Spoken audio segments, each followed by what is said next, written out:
পাঞ্জা লড়তেছে দেখেন দুজনে মিলে।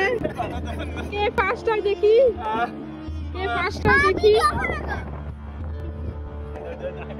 আমি হচ্ছি রেফারি।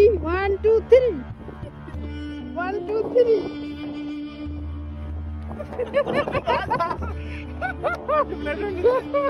কে জিতলো?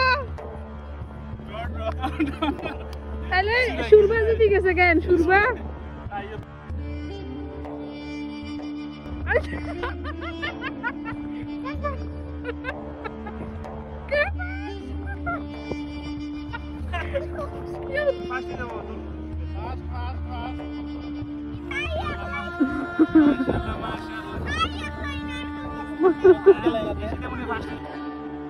আসসালামু আলাইকুম গাইজ, সবাই কেমন আছেন? আশা করি সবাই ভালো আছেন। তো আলহামদুলিল্লাহ আমিও আল্লাহর রহমতে ভালো আছি। তো আশা করি আপনারা প্রথমে দেখতে পেলেন যে এটা ওয়ারিসার আব্বু এবং তার বন্ধু এবং তার সাথে আমার খালাতো ভাই ছিল। আমরা যখন ঘুরতে গিয়েছিলাম তখনকার একটা মুভমেন্ট এটা ছিল। তো এই মোমেন্টটার মধ্যে আমরা দুষ্টামি করতেছিলাম একটু। তো এটা হচ্ছে মিনা পার্ক, যেটা আপনার ছিল কর্নিশের পাশে। তো এটা হচ্ছে দোহা ওল্ড ফোর্ট যেটাকে বলা হয়। তো আপনারা যে জাহাজটি দেখতে পাচ্ছেন, তো ওল্ড দোহা পোর্টে সবসময় আপনার কিছুদিন পরই এরকম বড় শিপগুলো আসে, যেগুলো আপনার অনেক সুন্দর এবং অনেক বড় হয়। আপনার মিউজিয়ামটা আপনার অবশ্যই লক্ষ্য করছেন, মিউজিয়ামের থেকেও আপনার শিপটা কিন্তু অনেক বড় ছিল। তো যাদের আর্থিক অবস্থা ভালো, বড় বড় কাতারিরাই এগুলোর মধ্যে আপনার ট্যুর দেয়। তো আমার এই যে ব্লগটা হচ্ছে ওল্ড দোহা পোর্ট নিয়ে, যেটার সাথে অনেকগুলা আপনার ঘোরার প্লেস পাবেন আপনারা পাশে দিয়ে। এক হচ্ছে মিউজিয়াম, অ্যাকোয়ারিয়াম, আপনারা অ্যাকোয়ারিয়াম দেখতে পারবেন। তো আপনারা পিছনে কর্নিশের ভিউটাও দেখতে পারবেন, বসতে পারবেন এখানে।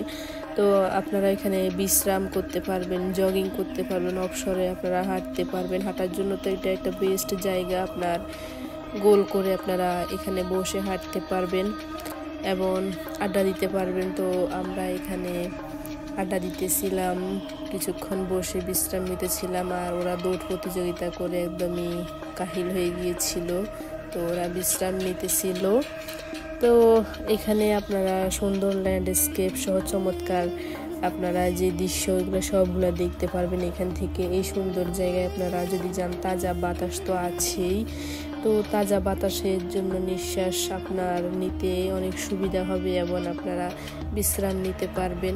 এটাই হচ্ছে সেই অ্যাকোয়ারিয়ামটা, অনেক বড়, এবং অ্যাকোয়ারিয়ামের থেকেও বড় হচ্ছে শিপ যেটা আছে ওইটাই। তো এটা একটা দুর্দান্ত জায়গা। আপনারা আপনাদের জগিং করতে পারবেন। জগিং করার জন্য আপনার বন্ধুদের সাথে আপনার জড়ো হওয়া বা শুধু মেরিনা উপভোগ করবেনই না, সত্যি আপনারা এখানে আসলে ল্যান্ডস্কেপগুলোও দেখতে পারবেন। তো পুরোনো বন্দর এলাকাটি হচ্ছে কর্নিশের ঠিক দূরে অবস্থিত। দোহা গাড়ি পার্কিং করতে আপনারা পারবেন। দোহাতে পশ্চিম উপসাগর জুড়ে কিছু দুর্দান্ত দৃশ্য আপনারা প্রচুর ক্যাফে, রেস্তোরাঁ এবং স্ট্রিট ফুড কন্টেইনার সহ পাবেন। সুন্দর দাগযুক্ত ছাদ সহ একটি বিল্ডিং তৈরি একটি সি ফুড রেস্তোরাঁ। হাঁটার জন্য দোহাতে চমৎকার নতুন জায়গা এটি, এবং দুপুরের খাবার, রাতের খাবার আপনারা এখানে পাবেন।